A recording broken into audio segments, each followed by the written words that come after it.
Nietzsche. Let me tell you about Nietzsche. Nietzsche has a bad reputation among Christians. For good reason.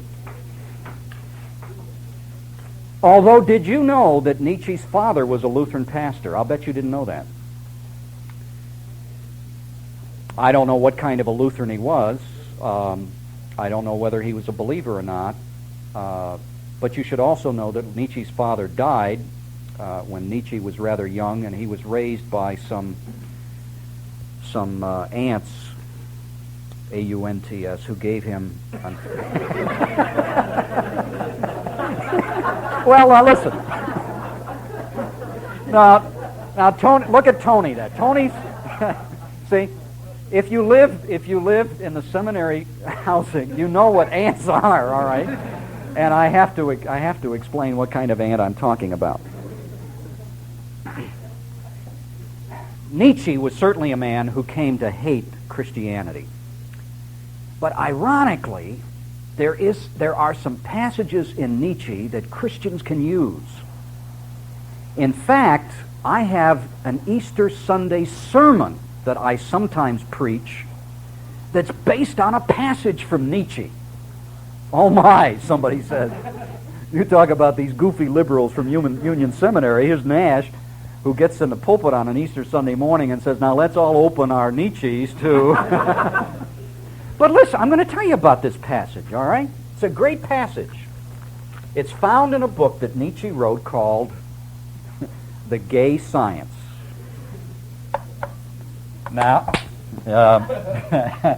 you have to remember that the word gay meant something different in Nietzsche's day.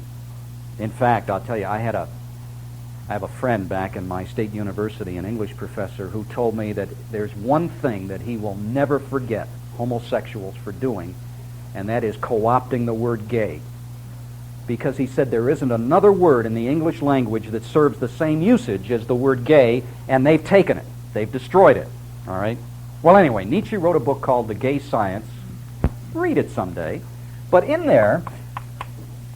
there's a smaller section, it's only about 2 pages long, called The Madman. The Madman.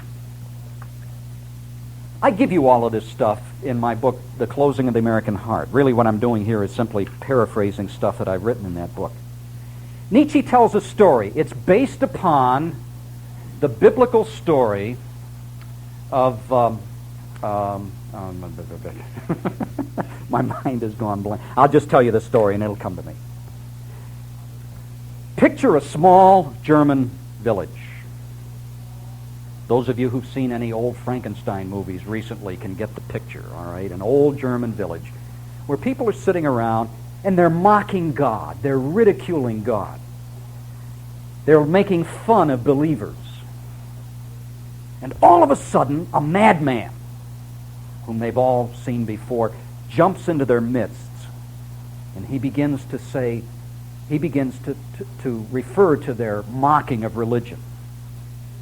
And he says, where is God? Has he gone on vacation?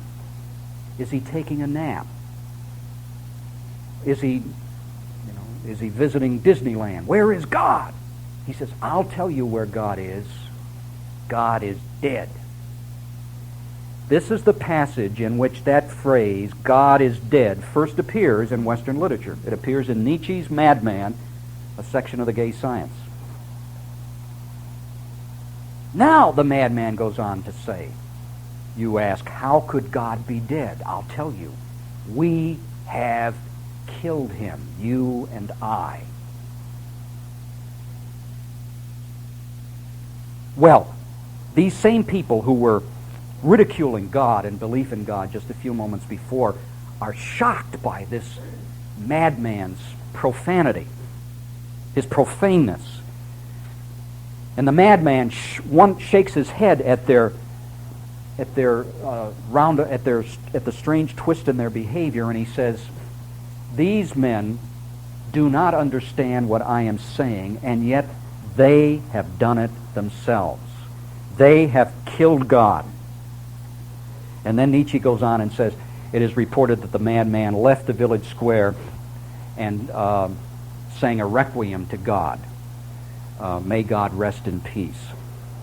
Well, what is Nietzsche, and you must read Nietzsche's words for yourself because they're very powerfully stated.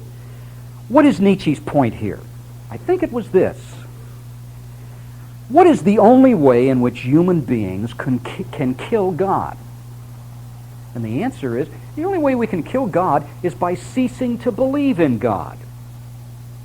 What are you going to do? Strangle God? Shoot him? Poison him? If God is dead, and human beings have done it, the only way they could have killed God is by ceasing to believe in God. And so this is Nietzsche's point.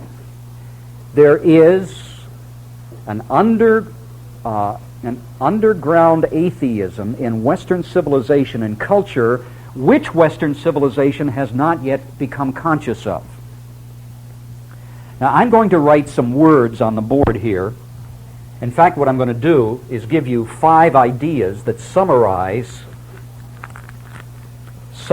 Nietzsche's philosophy.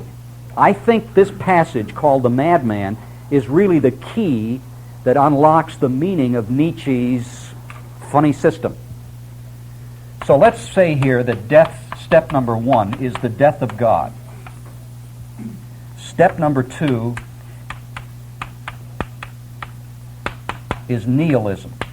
Step number 3 is the transvaluation of values.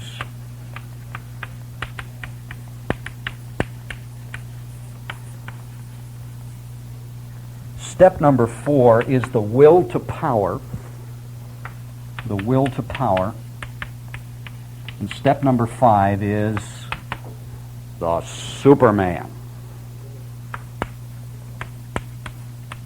Nietzsche was the fellow who coined the phrase Superman.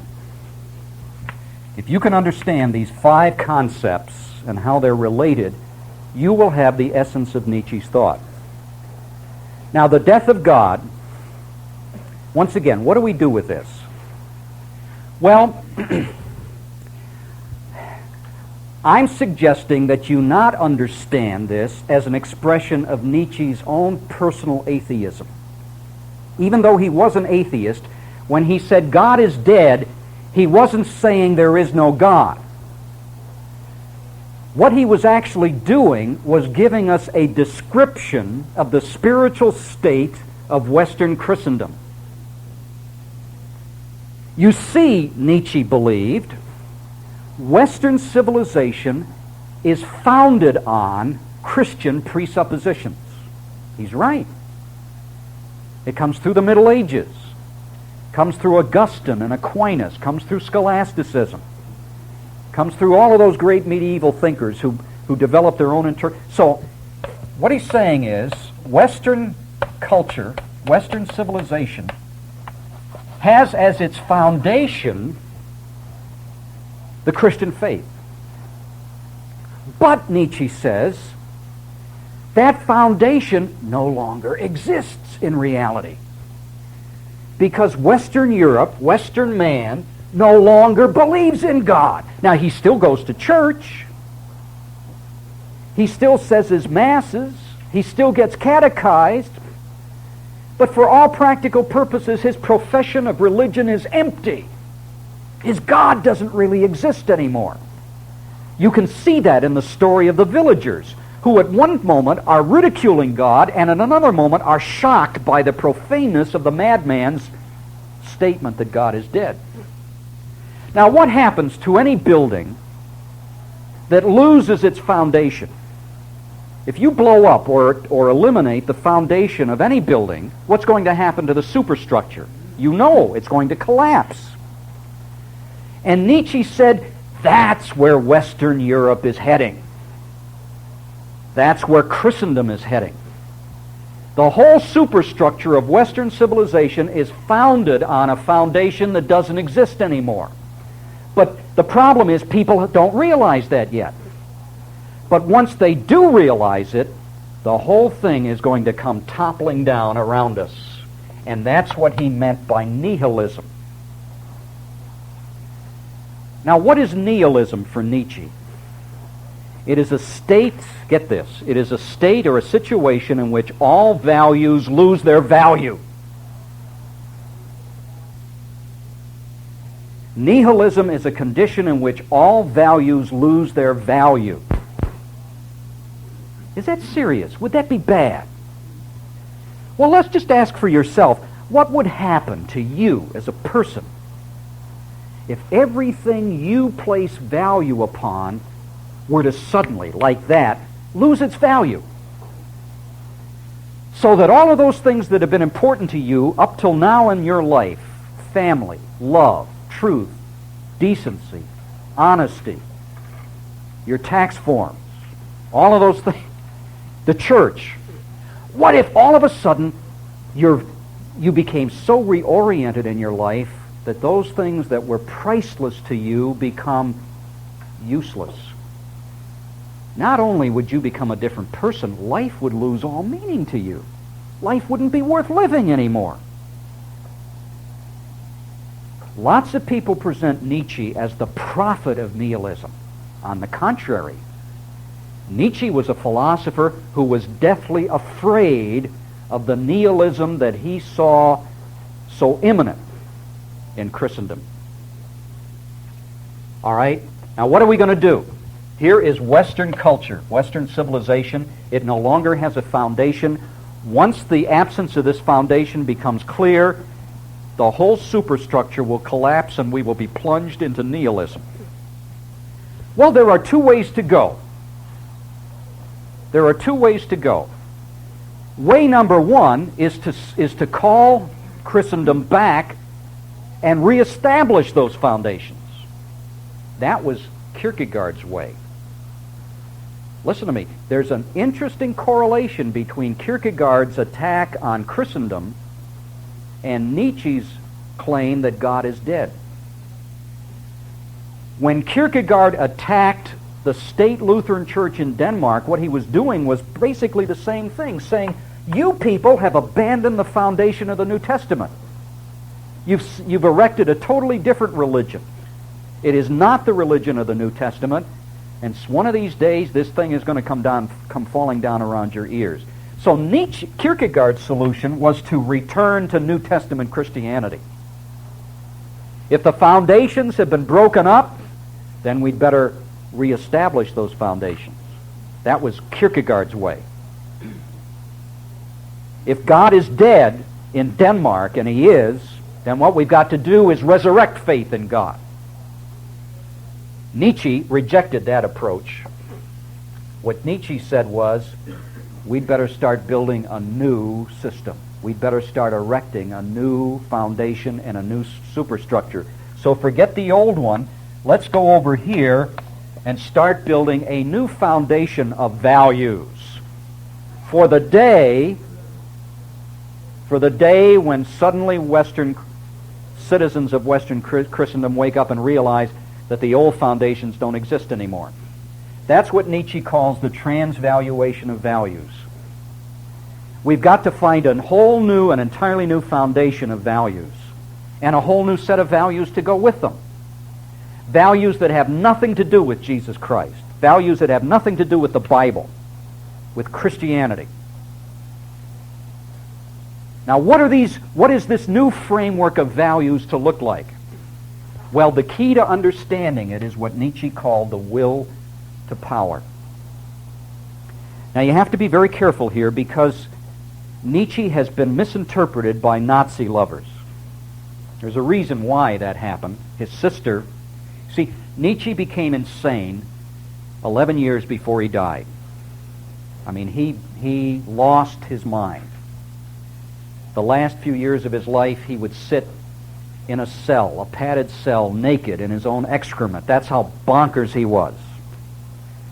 There's a reason why he became insane. Many people think he contracted a case of syphilis, which, of course, in those days had no treatment, and it finally led to his insanity.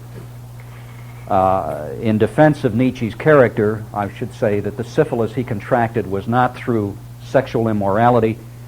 The official story is that He served as a corpsman in the military and contracted the syphilis from infected patients.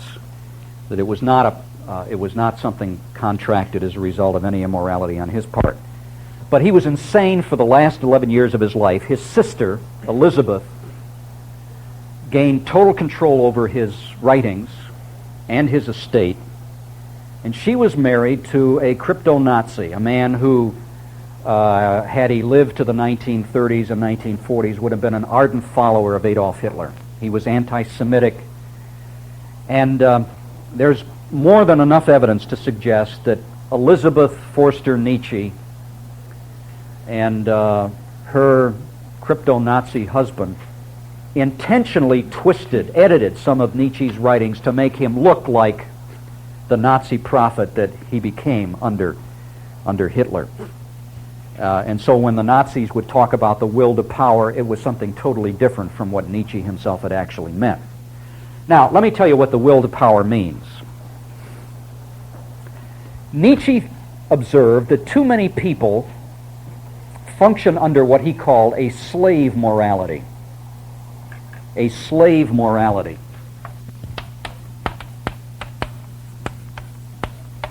That is, we function under a moral system which we allow somebody else to impose upon us, as though we were slaves. And so we say, yes, sir, no, ma'am, yes, sir, no, ma'am.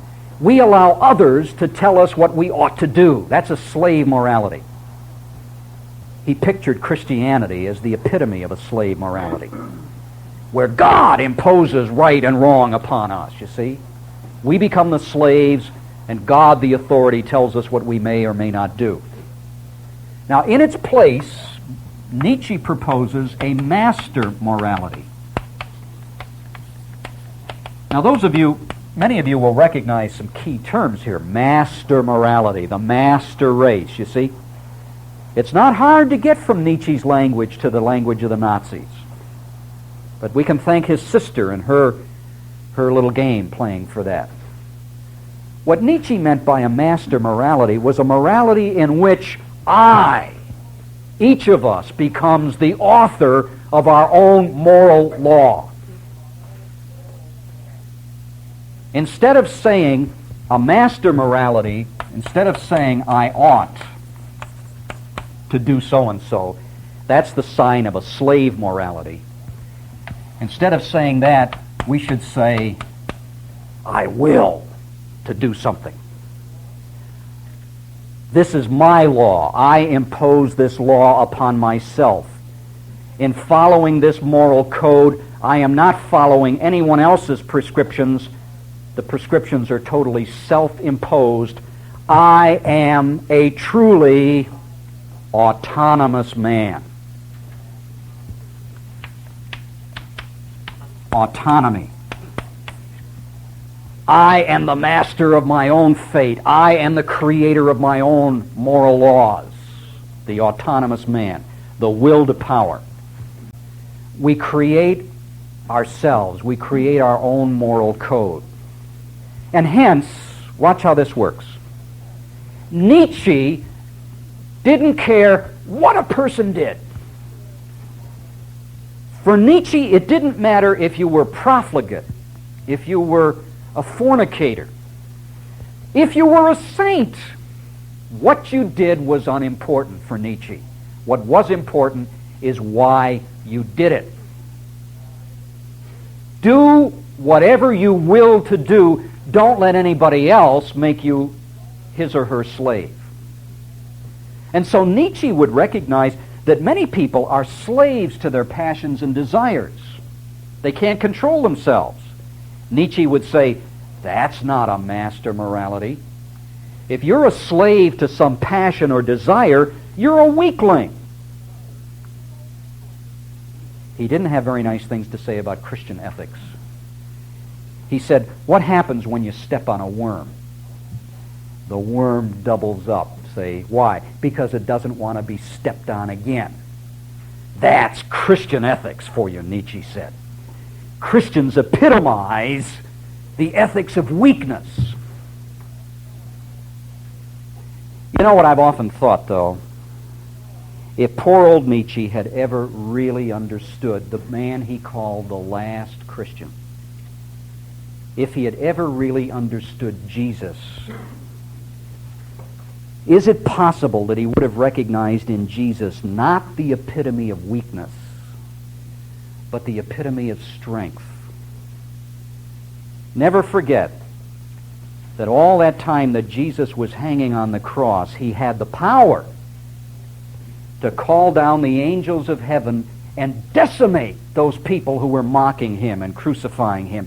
But he chose not to. He willed not to. If any person in history exemplifies the will to power in the good sense, it would have been Jesus of Nazareth. Nietzsche never grasped that. Now, what does the Superman do? Well, the first thing you have to do in understanding Nietzsche's Superman is forget Clark Kent and the planet Krypton. You have to, all right? There's no relationship whatsoever. In fact, the German word is Übermensch.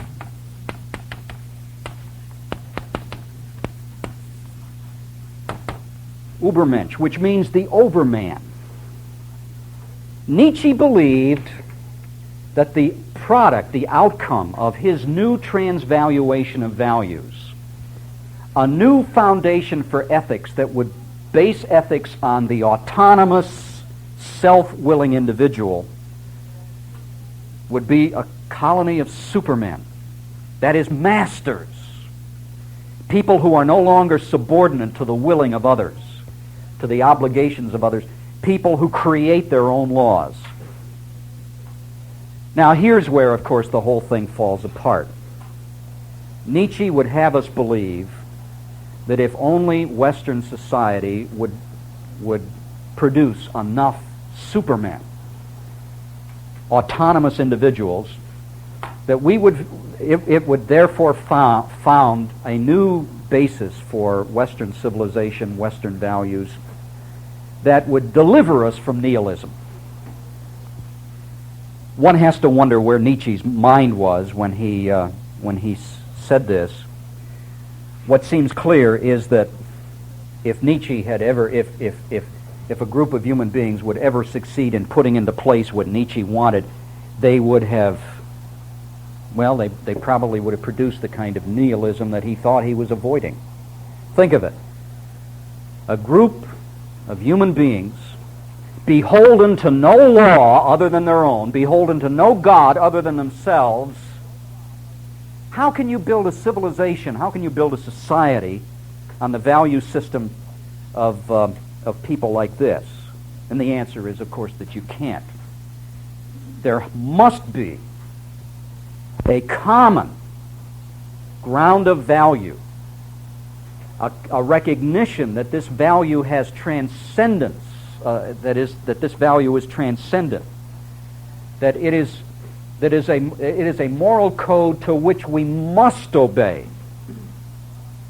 Now, perhaps where Christianity enters in here is this, and you get some interesting offshoots of this in the work of Paul Tillich. I seldom have much good to say about Paul Tillich, but I think there's a sense here in which we as Christians could say that what is the theonomous law, the law of God, has to become self-imposed. What we all have to reach a position where what is a law that is external to us becomes a part of our own law. And I think Jeremiah and Hebrews get close to that point where they say where God says, I will write my law not on cold tables of stone, but I will write my law upon fleshly, how does that go in Hebrews? Fleshly hearts. We're not getting the translation completely right. I think that's this kind of point in action. So, in other words, so long as you and I regard the law of God as something that's external to us, foreign to us, imposed upon us by a source outside of ourselves, we're never really going to be the creatures that God wants. When God's law becomes our law, when it becomes a part of us, when it becomes written on our heart, and we achieve complete identity with that law, that's when we begin to know the meaning of sanctification and holiness, and begin to understand what the Christian life is all about. Well, so much for Nietzsche.